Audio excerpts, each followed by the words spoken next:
Hello everyone, कैसे हैं आप सभी लोग। I hope you are doing well. Welcome to the Study Alliance. So dear student, आज के सेशन में हम बात करेंगे जैनिज्म एंड बुद्धिज्म टॉपिक पर।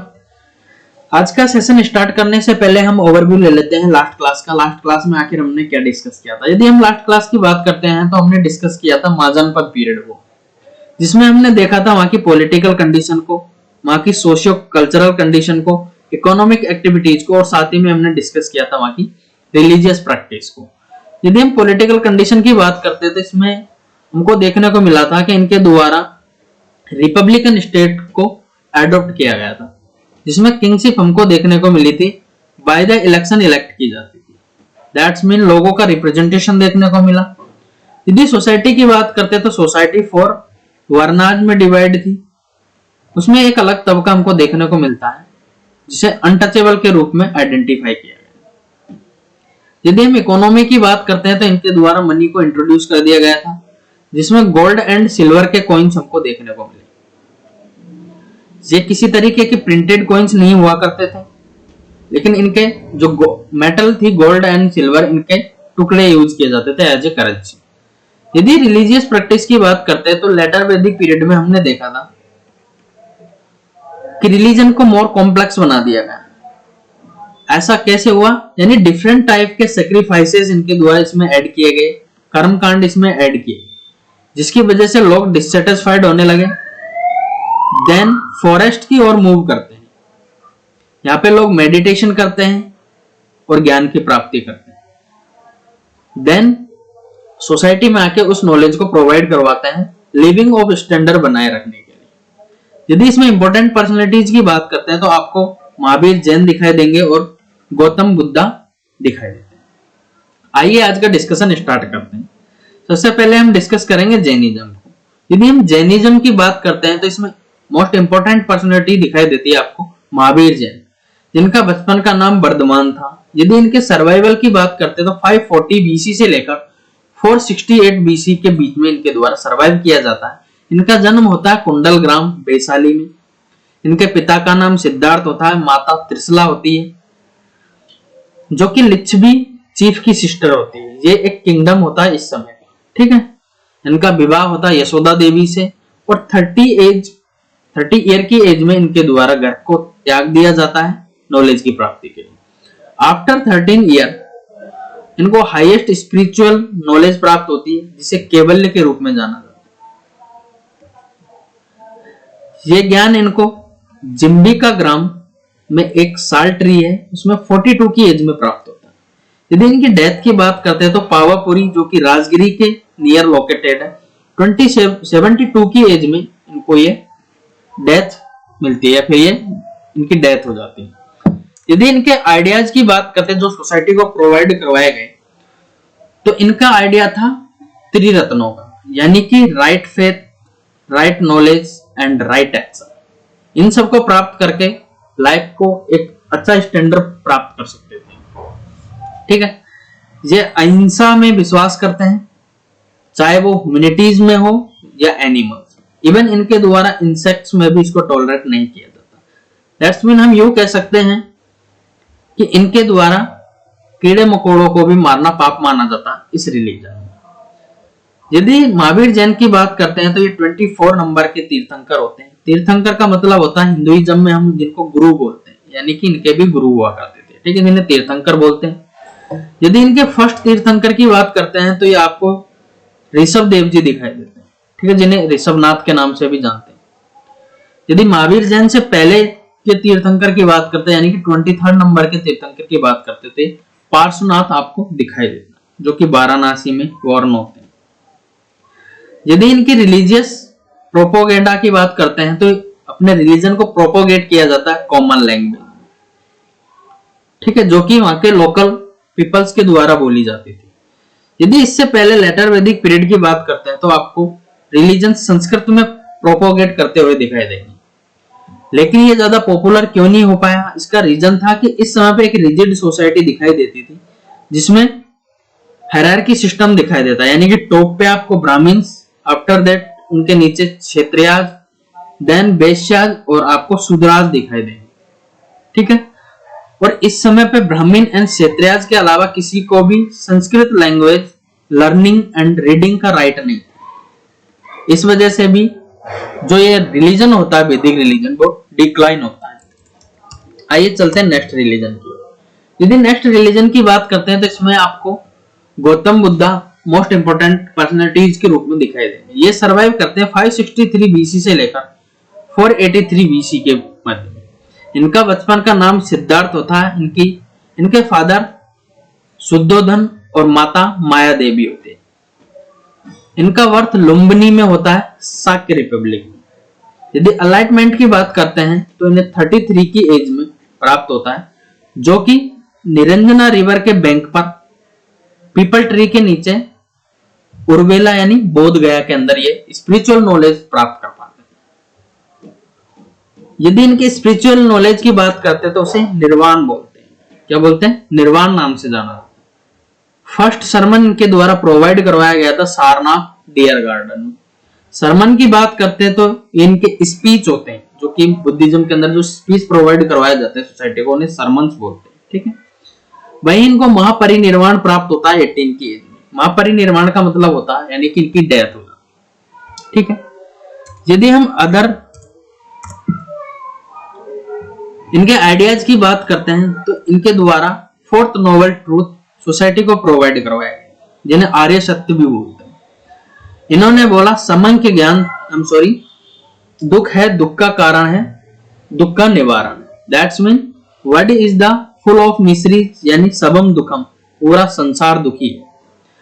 और उसका भी रीजन बताया कि desire is the root of sorrow, यानी जो दुख है उसका कारण क्या है? हमारी इच्छाएं।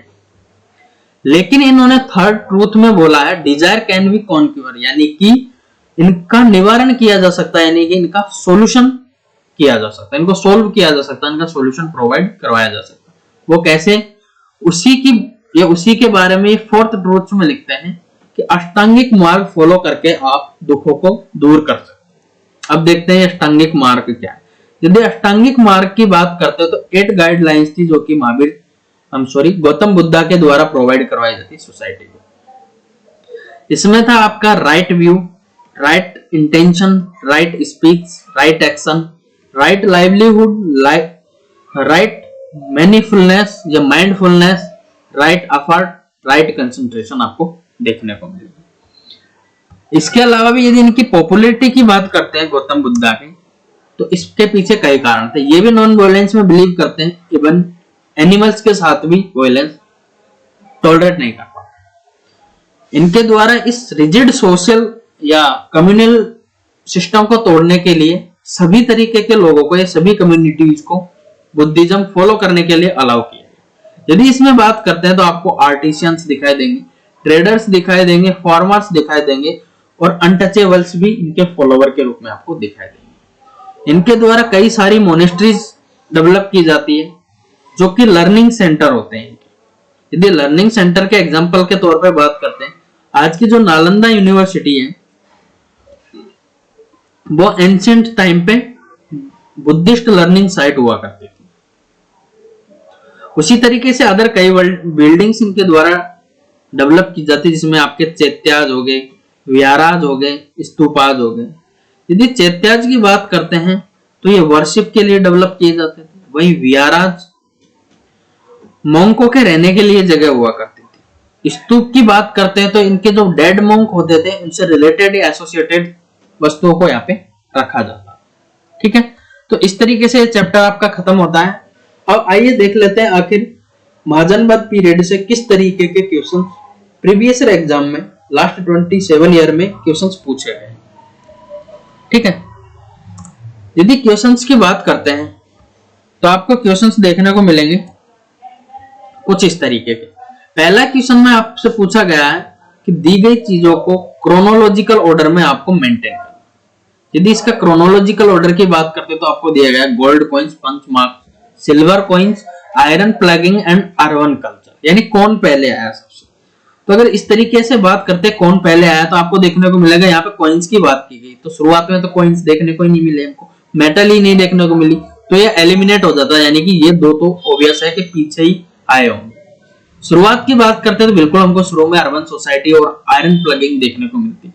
यदि इसको भी हम डिस्क्रिमिनेट करते हैं या सेपरेट करने की कोशिश करते हैं तो हम इस तरीके से कर सकते हैं। सबसे पहले हमको देखने को मिले प्रिमिटिव वुमन, उन्होंने विलेज सोसाइटी डेवलप की। After that Indus valley civilisation में हमको सबसे पहला अर्बन सोसाइटी का एग्जांपल देखने को मिलता है। ठीक है, यदि इस अर्बन सोसाइटी की बात करते हैं तो इसके रूप में हमें हड़प्पा एंड मोहनजोदारो जो सिटीज थी इस तरीके से देखने को मिलते हैं। तो सबसे पहले हमारे यहाँ पे आंसर हो जाता है, यानी कि जो सही हो जाता है अर्बन कल्चर। आफ्टर दैट हमने वैदिक पीरियड में देखा कि आयरन को डिस्कवर कर लिया गया था। ठीक है, देन हमने देखा कि लेटर वैदिक पीरियड में या महाजनपद पीरियड में मनी को इंट्रोड्यूस कर दिया गया था, जिसमें गोल्ड एंड सिल्वर के कॉइन्स देखने को मिले। लेकिन यहाँ पे किसी तरीके के आपको प्रिंटेड कॉइन्स या करेंसी के रूप में नहीं देखने को मिलते, जिनके टुकड़े यूज किए जाएंगे, इनके पीसेज यूज किए जाए। After that gold coins use किए गए, देन सिल्वर पंच मार्क्स कॉइन यूज किए गए। तो इस पॉइंट ऑफ व्यू से आंसर आपका सही हो जाता है। 4, 3 और 1, 2 यहाँ पे करेक्ट आंसर होता है। ठीक है, उसी तरीके से नेक्स्ट क्वेश्चन पे चलते हैं। तो नेक्स्ट क्वेश्चन में आपसे पूछा गया बुद्धिस्ट रॉक कट के बारे में, केव्स, रॉक कट केव के बारे में पूछा गया। तो थोड़ी देर के लिए आप रॉक कट को भूल जाए, जब नेक्स्ट चैप्टर पढ़ेंगे मौर्यन पीरियड तो रॉक कट के बारे में भी बात करेंगे। ठीक है, लेकिन इसके बिना भी आप क्वेश्चन का आंसर दे पाओगे। तो इसमें पूछा गया some Buddhist rock cut caves are called chaityas, यानी उन्हें चैत्यास बोलते हैं, while other are called viharas, जबकि अदर्स को विहार बोलते हैं। आखिर क्या डिफरेंस इन दोनों के बीच में, तो थोड़ी देर पहले ही बताया आपको। पूछा गया आपसे vihara is a place of worship while chaityas is the dwelling places of the monk. Obviously ये गलत होगा, क्योंकि चैत्यास तो हमने वर्शिप के लिए बताया था, तो पहला गलत हो जाता। दूसरे में आपके chaityas is the place of worship, वही viharas is a dwelling place of the monk, यानी कि आपका करेक्ट आंसर हो जाता है बी। ठीक है, जो कि क्वेश्चन आपका 2013 में पूछा गया, जो लास्ट पहला क्वेश्चन था वो 1998 में आपसे क्वेश्चन पूछा गया था। यदि नेक्स्ट क्वेश्चन की बात करते हैं हम, जो इस चैप्टर से पूछा गया, तो उसमें आपसे बात की गई है who among the following was not a contemporary other threes, यानी कि इनमें से 3 ऐसे कौन से हैं जो एक ही समय पर डेवलप हुए और कोई एक ऐसा होगा जो उस समय पर नहीं देखने को मिलता। आइए उन्हें भी देख लेंगे। तो सबसे पहले देखते हैं बिंबिसारा। बिंबिसारा हमको देखने को मिलती है कहां पर, महाजनपद पीरियड में। महाजनपद पीरियड में आपका बुद्धिज्म के महात्मा बुद्ध पैदा होते हैं। साथ ही में दिया गया आपको मिलिंद पन्नो, थोड़ी देर के लिए समझ लो, अभी हमने पढ़ाया भी नहीं वैसे, तो इसके बारे में जानकारी नहीं है, लेकिन हमें एलिमिनेट करना। तो देन आपको दिया गया प्रसन्नजीत। प्रसन्नजीत होते हैं जो कि बिंदुसार की पत्नी के भाई होते हैं, यानी प्रसन्नजीत की जो बहन होती है उसका विवाह किया जाता है बिंबिसारा के साथ, यानी कि तीनों के तीनों एक टाइम के हो गए। तो बेसिकली आपका आंसर होगा मिलिंदा। लेकिन अब ये मिलिंदा क्या है, तो इसको दूसरी तरीके से भी हम अलग कर सकते हैं, क्योंकि ये तीनों किसी पर्सनैलिटी की बात कर रहा था। मिलिंद जो कि पूरा नाम है इसका मिलिंद पन्ना, ये एक बुद्धिस्ट टेक्स्ट है। क्या है? बुद्धिस्ट टेक्स्ट है, जिसे 200 बीसी से लेकर 100 बीसी के मध्य में इसको लिखा जाता है। ठीक है, ये क्वेश्चन आपसे 2005 में पूछा गया। यदि नेक्स्ट क्वेश्चन की बात करते हैं तो नेक्स्ट क्वेश्चन आपसे पूछा गया the river most mention early वैदिक पीरियड, यानी अर्ली वैदिक पीरियड में किस रिवर के बारे में मेंशन किया गया। अब ये क्वेश्चन वाकई कॉम्प्लेक्स है, जो कि 1996 में पूछा गया है। क्यों कॉम्प्लेक्स है? क्योंकि इसमें बेसिकली जिन्होंने अभी तक की क्लास ली वो देखते ही आंसर लगाएंगे सरस्वती रिवर, क्योंकि अर्लीस्ट जो पीपल का डेवलपमेंट देखने को मिला आर्यंस का वैदिक पीरियड में कहां पे देखने को मिला था हमें?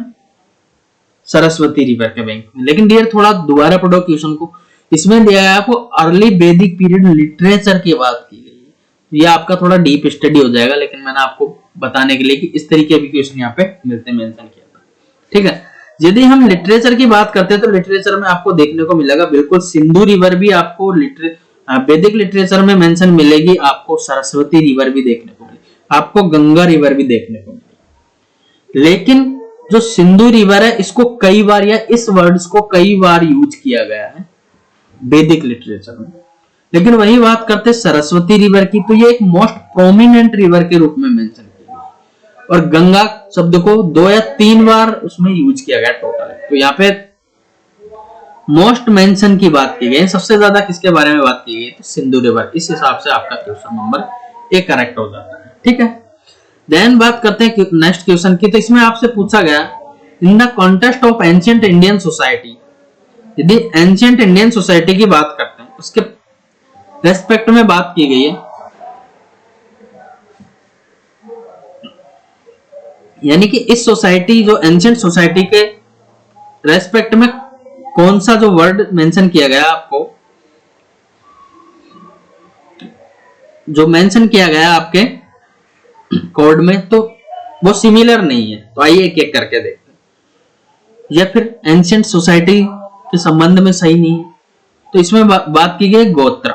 गोत्र क्या है, एक फैमिली का पार्ट होता है। वही बात करते हैं बामसा, बामसा भी फैमिली का पार्ट होता है। ठीक है, वंश जिसको बोलते हैं, वंश का नाम सुना, किस वंश के हो अपन, तो वंशा भी फैमिली का पार्ट होता है, कुल, कुल भी फैमिली का पार्ट होता है। तो तीनों को तीनों एक फैमिली का हिस्सा होगा। लेकिन इसमें बात की गई कोष की, तो कोष क्या होता है, कोष का मतलब होता है ट्रेजरी, यानी कि आपने सुना होगा वित्तीय कोष, यानी फाइनेंशियल ट्रेजरी का नाम सुना होगा। ठीक है, तो इस तरीके से आपका क्वेश्चन डिफरेंट हो जाता है कोष। तो इस तरीके के क्वेश्चन इस चैप्टर से आपसे मैक्सिमम पूछे जाते हैं। ठीक है, जो कि प्रीलिम्स एग्जाम्स में पूछे गए हैं। ठीक है, यदि हम नेक्स्ट आगे की ओर चलते हैं तो आपको देखने को मिलेगा, या फिर मेंशन किए गए हमारे द्वारा मेंस के कुछ क्वेश्चन, यानी आपको आंसर राइटिंग के लिए क्वेश्चन दिए गए इस चैप्टर से, जिसमें बात की गई है what made people dissatisfied with the वैदिक रिलीजन, यानी कि वैदिक रिलीजन से क्यों लोग डिससेटिस्फाइड होने लग गए थे। आप 50 to 100 वर्ड्स में इसका आंसर लिख सकते हैं। और टेलीग्राम चैनल है द स्टडी लाइंस, उस पर आप उस आंसर को प्रोवाइड करवा सकते हैं ताकि आपको एक उचित रिव्यू करके आपको वो आंसर मिलेगा। देन क्वेश्चन है सेकंड नंबर, इसमें पूछा गया who was the Buddha, what were teaching, यानी बुद्धा कौन थे और उनकी टीचिंग कौन सी थी, इनको भी आपको लिखना। तो इस तरीके से आप अपनी राइटिंग स्किल को भी बनाए रख सकते हैं आगे के लिए। तो क्लास को यहीं पे समाप्त करते हैं हम।